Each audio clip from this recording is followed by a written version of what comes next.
Mr.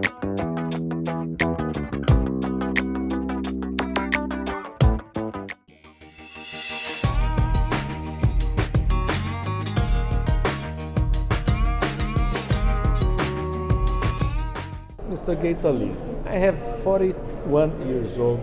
I work with iPad, iPhone, with emails. How do you manage all this technology? Do you work with it?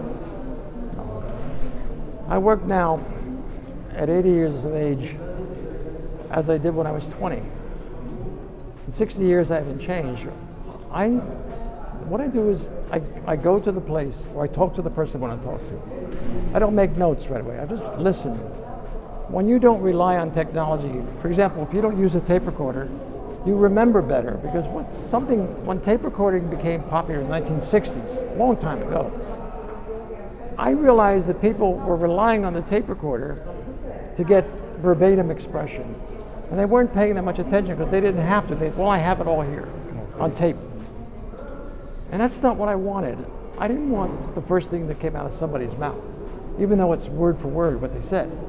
I wanted to go over that and have them go over that and make a better answer to a direct question. To think about it and maybe answer the same question 2 or 3 times. Give the people more chance to think about what they're trying to respond to. What I did, but then I don't make notes, but I remember. Then I go home. Sometimes these little cards I have, I make notes. Like these are just scribblings.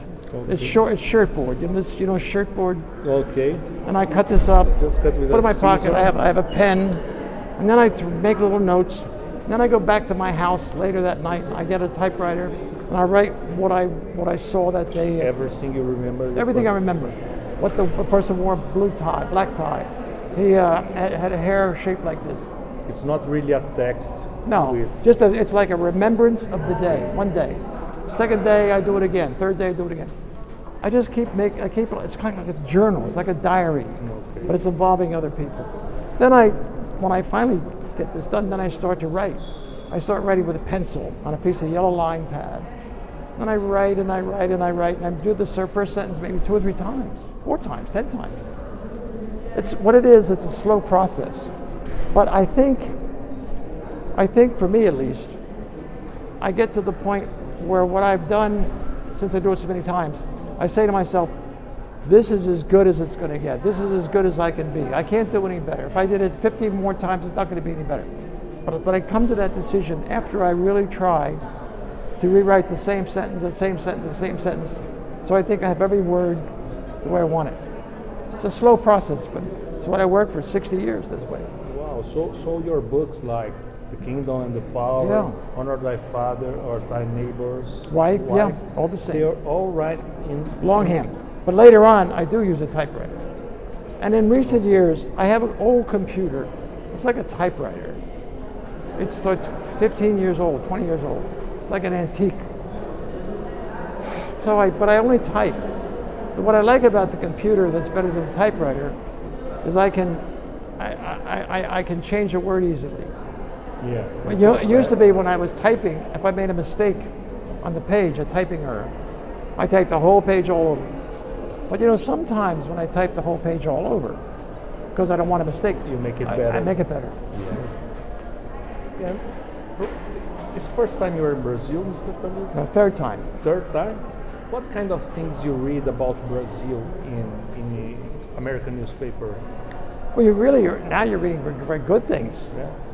I know, because I saw the papers, the morning paper today, criticizing criticizing politicians is nothing new. So your former president has got too much influence, and this and that and this and that. But generally, I think this country has a very good position now.